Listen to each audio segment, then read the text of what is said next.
muchos milagros a causa de la incredulidad de ellos. En Marcos dice, y sanó allí a unos pocos enfermos por la incredulidad de ellos. Jesús está llegando. Algunos consideran que quizás él dio muchas vueltas porque sabía lo que iba a esperar en la tierra donde le vieron crecer. Jesús está en Nazaret. Llega a Nazaret, llega a la sinagoga, predica la palabra del Señor. Y luego de esto la gente lo relaciona porque allí en Nazaret le vieron crecer, conocían a la familia, sabían que era el hijo del carpintero. Empiezan a razonar todas estas cosas y terminan concluyendo que el hijo del carpintero no podía ser el mismo que les estaba enseñando, que aquel que hacía servicio de carpintero con su padre no era el mismo que podía estar allí sanando enfermos, que aquel que vieron crecer, que vieron desarrollarse, no podía ser el mismo que decía ser el Mesías. Y a causa de un excesivo razonamiento deciden poner la gran barrera llamada incredulidad. Y que aquel Jesús que venía de hacer milagros gloriosos, de restaurar, de transformar a la gente, ahora estaba aquí en un ambiente de incredulidad donde solo algunos pudieron recibir un milagro. Está aquí conmigo todavía. Para continuar tendría que hablar de la incredulidad y decir, de una manera sencilla, tratar de explicarlo y decir que la incredulidad habla lo contrario a la fe. La incredulidad arroja un mensaje negativo de lo que es la persona de Dios. Cuando hay un área en nuestra vida en el que nosotros no creemos, en esa área estamos diciendo, ni Dios puede hacerlo, ni Dios puede hacerlo conmigo. La incredulidad arroja un mensaje errado de Dios y dice, Dios no puede hacer un milagro, Dios no puede restaurar, Dios no puede cambiar a nadie, Dios no puede darte los hijos si tú no lo has podido tener científicamente, médicamente, etcétera, etcétera. Ese es el mensaje de la incredulidad, pero el mensaje de la fe es totalmente diferente, en el que creemos que Dios todo lo puede, en el que creemos que Dios no tiene limitaciones, en el que creemos que Dios todo es posible. Ese es el mensaje de la fe. La incredulidad habla lo que Dios no es. La fe que este pueblo tiene habla lo que Dios en realidad sí es. Dígale al que está a su lado, debemos tener fe. Ahora, hay dos cosas que impactan de esta historia, y es que un ambiente de incredulidad pueda resistir a los milagros. Nadie puede resistir el poder de Dios, pero un ambiente de incredulidad sí puede provocar que la gente no pueda creer, no pueda acceder a lo que necesita de parte del Señor. Los ambientes son importantes. La palabra dice que la fe viene por el oír y el oír la palabra del Señor. Si nosotros escuchamos vida, vamos a hacer vida y vamos a recibir vida. Si nosotros escuchamos incredulidad, nosotros vamos a estar sometidos a los principios de este mundo y nos vamos a vivir y vamos a estar regidos bajo los principios de este mundo. Ahora bien, la única razón por la que David venció a Goliat, o una de las razones por la que David venció a Goliat, era porque no pertenecía al ambiente que Goliat había creado día y noche por muchos días. Espérese un momento, ¿qué está diciendo usted, pastor? Lo que estoy diciendo es que Goliat se encargaba de salir todo el tiempo y decir, ¿quién va a pelear conmigo? ¿Quién podrá contra mí? Nadie puede contra mí. Luego regresaba y volvía a decir, estoy esperando que alguno se manifieste. Y lanzó tanta palabra que creó un ambiente de pesimismo que nadie pudo salir a enfrentarlo. Pero aparece David, que además de estar ungido, nunca lo había escuchado a él. Me voy por acá. Nunca lo había escuchado a él. Y como no lo había escuchado a él, le dijo a Saúl, esto no es problema, yo voy a vencer este asunto, yo tengo un Dios más poderoso. Y fue y venció el gigante. ¿Por qué? Porque David pertenecía a un ambiente diferente al que la gente pertenecía por causa de lo que Goliat había provocado en ellos. Señores, por eso del pueblo de Dios no se puede esperar cualquier cosa, porque aquí estamos los que escuchamos esperanza, aquí estamos los que escuchamos fe, aquí estamos los que sabemos. A nosotros nos enseñaron que donde las fuerzas del mundo se acaban, las de Dios apenas comienzan. Aquí nosotros hemos entendido que lo que es imposible para el hombre es totalmente posible para Dios. No importa lo que diga el mundo, no importa lo que hable este sistema, usted y yo pertenecemos a un ambiente de gloria, a un ambiente de, yo me voy para acá, a un ambiente de transformación, a un ambiente de esperanza. Perdóneme, señor doctor. Perdóneme, señor economista. Perdóneme, señor concejal. Yo sé que la situación está complicada, pero del ambiente en que yo vengo, Dios puede convertir lo imposible en algo posible. Del ambiente que yo vengo, Dios puede crear cualquier cosa de la nada.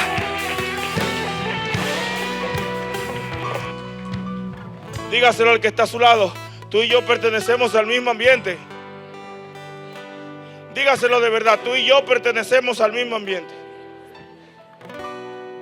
Ahora bien, siempre en medio del andar cristiano, del ejercer el milagro, siempre hay gente atrevida.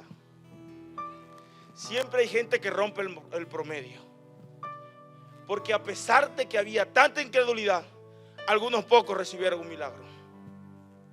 Tú terminas recibiendo de Dios lo que tú en Él reconoces. Los que no creyeron, los que se quedaron, prefirieron creer que era el hijo del carpintero, no recibieron nada. ¿Con qué se quedaron? Pues quizás Jesús algún día le fue a instalar una puerta a su casa. Pero los poquiticos que decidieron creer que ese era el Mesías, recibieron de Dios lo que en Dios reconocían y recibieron una sanidad. Jesús está en la cruz, está con dos malhechores, dos delincuentes, y uno se burla de él. Pero ven acá, si tú eres el Mesías, ¿por qué no te bajas de aquí? Si tú eres el Mesías, bueno, mueve el dedo meñique, pues eso me lo estoy inventando yo. Y que esto tiembla y te liberas. Ese recibió condenación. Pero hubo otro que le dijo, hubo otro que sí le reconoció. Hubo otro que sí reconoció en las últimas horas de su vida que el que estaba colgado al lado de él era el Hijo de Dios, el que se había profetizado. Ese recibió salvación porque Jesús le dijo: de cierto te digo que hoy mismo estarás conmigo en el paraíso. Al final, tú recibes de Dios lo que en Él reconoces. Vaya que algunos creen que Dios no puede hacer nada. Esos no reciben nada. Pero los que reconocemos que Dios puede hacer algo. Yo me equivoqué de iglesia hoy. Pero los que reconocemos que Dios puede hacer algo. No. Le voy a dar otra oportunidad. Pero los que reconocemos que Dios puede hacer algo. Pero los que reconocemos que yo y mi casa serviremos a Jehová porque Dios lo puede hacer. Pero los que reconocemos que poco a poco me estoy acercando a los días de la gloria postrera. Pero los que reconocemos que Dios puede levantar a un paralítico, entonces vamos a ver su gloria. Entonces vamos a recibir el cumplimiento de la promesa. Puede sentarse. Es impresionante que siempre en medio de todo hayan personas que decidan creer y que decidan recibir. Digo, al comienzo dije que hay un excesivo razonamiento porque hasta genealogía le hicieron. A este lo vimos, sus hermanos están aquí, sus hermanos se llaman así, su madre se llama así, etcétera, etcétera. Hicieron en genealogía sobre Jesús. Miraron el entorno familiar que tenía y al final se quedaron sin nada. Dígale al que está a su lado, ellos se quedaron sin nada. Pero el Jesús que ellos vieron crecer era muy diferente al Jesús que estaba frente a ellos ahora. Jesús había esperado con paciencia en su crecimiento, lo vemos a sus 12 años, que se le escapó a sus padres y sus padres preocupados tratan de conseguirlo y cuando le encuentran, Jesús le dice: en los negocios de mi padre me es necesario estar. Pero Jesús esperó con paciencia lo que en ese tiempo se consideraba el tiempo de la madurez, 30 años. Luego de 30 años, Jesús es bautizado. Todos conocemos aquel texto bíblico en que se evidencia la Trinidad cuando escuchamos la voz del Padre, cuando el Espíritu Santo desciende en forma de paloma, cuando Jesús está allí y el Padre dice: este es mi Hijo amado en el cual tengo complacencia. ¿Está aquí conmigo todavía? El Jesús que ellos vieron era un Jesús que estaba en proceso, era un Jesús que estaba esperando el tiempo indicado para llegar a la madurez, era un Jesús que estaba en obediencia, era un Jesús que estaba esperando el momento indicado. Ese fue el que ellos vieron crecer. Pero el que estaba delante de ellos fue, en este momento, el que estaba delante de ellos, ¿sabe cuál fue? El que entró a la sinagoga abrió el rollo y dijo: el Espíritu del Señor está sobre mí, por cuanto me ha ungido para llevar buenas nuevas. Era un espíritu, era un Jesús que estaba en el momento en el que su autoridad iba a fluir, en el que tenía potestad, y que cuando resucitó dijo: toda potestad me es dada en el cielo y en la tierra. Jesús es la evidencia de lo que cualquiera de nosotros puede experimentar cuando espera el tiempo correcto y el tiempo indicado. Déselo fuerte. Escúcheme lo que te voy a decir, porque puede que lo que yo voy a decir suene a cliché de predicador, pero es una verdad, por eso todos lo dicen. Algunos no tuvieron la oportunidad de ejercer lo que Dios le ha dado, su ministerio, o de mostrar la evidencia de lo que Dios hizo en su vida delante de los que le vieron crecer o en la ciudad a la que pertenecieron. Pero Jesús sí tuvo la oportunidad ahora de llegar a Nazaret. Algo parecido pasó con Moisés. Moisés crece en medio de la comodidad que tú puedas desear hoy. Moisés caminaba y si se le caía el pañuelo se lo recogía. Le daban uno más limpio porque si ya estaba sucio. Comía lo que quería. Ahora Moisés, ese niño que milagrosamente había sido salvado por Dios porque había un propósito con él, en medio del hervir de su sangre, llamo yo, trata de defender a uno de los hebreos. Asesina a un egipcio y sale corriendo. Y dura 40 años en el desierto. ¿Cuántos años dije yo? 40 años. 40 años en el desierto pastoreando ovejas, porque el propósito principal que Dios tenía para Moisés era que en ese mismo desierto pastoreara personas. 40 años siendo entrenado, y después de esos 40 años se aparece Dios en aquella zarza que ardía pero que no se consumía, y le dice: tienes que volver porque a ti te he escogido yo. Lo primero en que Moisés de seguro pensó es en los enemigos que dejó allá. Dijo: espérate un momento, yo ya tengo unas cuantas culebras que no sé si me van a celebrar cuando yo llegue. Ahora Dios decidió que ese chico que salió huyendo por la puerta pequeña ahora llegara con la autoridad que el Padre le haya dado, totalmente distinto al hombre que salió de allí. Y aparece un Moisés que mientras Dios endurecía el corazón del faraón, declaraba señales que se cumplían. Y Moisés es el ejemplo parecido a lo de Jesús, de que cuando Dios lo indique, la gente que te vio sufrir, la gente que te vio sin Él, la gente que te vio mal, la gente que te vio en pobreza y en tristeza, en el día señalado tendrá que ver todo lo que Dios ha hecho contigo. Muchos de nosotros nos llegará el momento de regresar y no seremos los mismos. También diremos: el Espíritu del Señor está sobre mí. Moisés es la evidencia de que hay personas que Dios escoge como señal, para levantar como señal. Y hoy siento en mi corazón decirlo: tú o tus hijos en cualquier momento se van a convertir en una señal de lo que es llegar a Dios sin nada y luego tener todo lo que a Dios le ha placido. Tú y tu casa serán la señal para los tuyos. Los que te vieron sufrir, los que te vieron ir a la tienda y pedir fiado para llevar a la mesa, tendrán que ver cómo en tu casa habrá abundancia. ¿Por qué, pastor? ¿Por qué lo dice? Vine a decirle a alguien: te convertirás en una señal de transformación. Te convertirás en una señal del poder de Dios. Es tiempo de regresar. La gente que vio que no tenías, la gente que te vio enferma tendrá que verte sana. La gente que te vio perdida tendrá que verte restaurada. Alguien que me escuche en esta hora. La gente que te vio encadenada tendrá que verte completamente libre.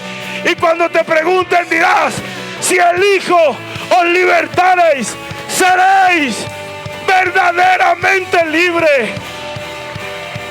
Te vas a convertir en una señal. Muchos de ustedes no pasará este año cuando ya se convertirán en una señal. Muchos de ustedes serán una señal para que la gente se arrepienta, para que la gente siga a Jesús, para que la gente concluya: si Dios lo hizo con él, lo podrá hacer conmigo también.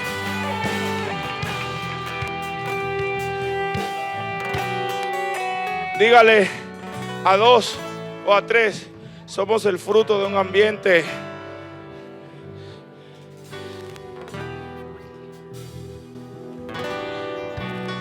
Pablo se dedicaba a perseguir a las personas que temían al Señor. Las encarcelaba. Pablo es el típico católico de esta época que no tolera a un cristiano. No los toleraba. Evangélico. Yo no gusto evangélico. Y los apresaba, los perseguía. Iba camino a Damasco cuando Jesús se le aparece. Y ahora ese hombre que se llamaba Saulo está siendo transformado ¿por quién? Por Dios. Escúchame lo que te voy a decir, porque Pablo es una evidencia también de que Dios puede usar a cualquiera para convertirlo en una señal de su poder. Ten en cuenta algo: que Dios quiere sanarte por amor, sí. De que Dios esta noche quiere hablar a tu corazón para traer transformación y activar una nueva temporada en tu vida. Alguien diga conmigo: sí, así es, así es. Pero muchas de estas cosas no las olvides. ¿Sabe por qué Dios las hace?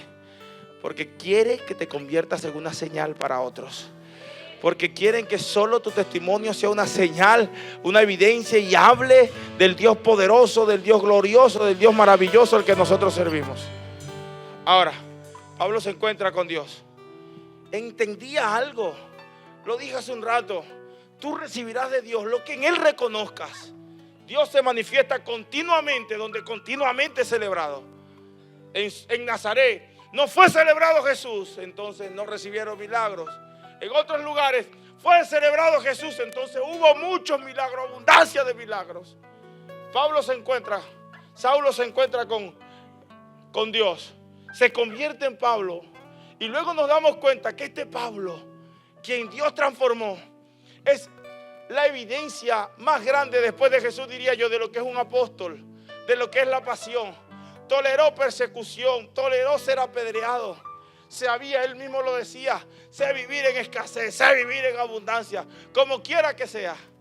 Cuando llegó a donde los atenienses, le dijo: el Dios que ustedes no conocen, ese es el que yo lo vengo a presentar, el Dios que creó todas las cosas. Era un hombre transformado. Antes perseguía a los que seguían al Señor y luego se convirtió en uno más de los que seguía al Señor, y alcanzó muchas personas para que siguieran al Señor. Siento fuerte en mi corazón quedarme aquí y reiterarles: tan grande es lo que Dios va a hacer con nosotros que nos convertiremos en una señal. Tan grande es lo que Dios va a hacer con tu casa que nos convertiremos en una señal. Yo no sé si alguno necesite. Parece que usted recibió muchos milagros este año, o muchos milagros en esta convención, pero para el que lo necesite lo voy a decir: tan grande es lo que Dios hará con nosotros en los próximos días, que te convertirás en una señal del poder del Señor. Colóquese de pie y denle un fuerte aplauso, papá. Denle un fuerte aplauso, papá. Denle un fuerte aplauso al Rey. Vamos, abra su boca, alabe su nombre con sus palmas, con sus ojos cerrados. Abra su boca y glorifique su nombre.